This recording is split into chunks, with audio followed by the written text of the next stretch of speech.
Magaalaa Finfinneetti balfa lagatti gatuun haga birrii miliyoona tokko akka adabsiisu ibsame.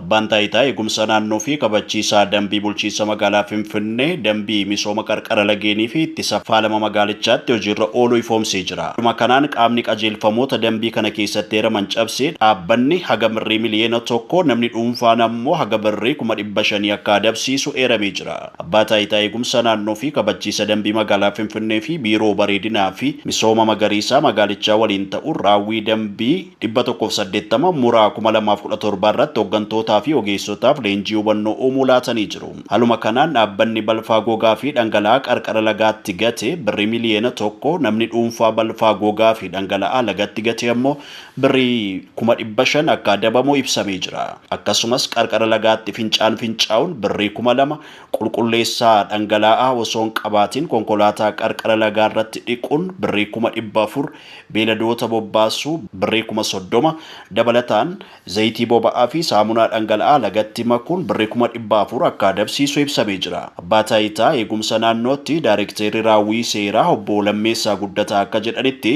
sababa faalama lagaan wal qabatee galii doolaara miliyoona 66.6 magaalaan Finfinnee lageen irraa argachuu maltu akka dhabde ibsanii jiru.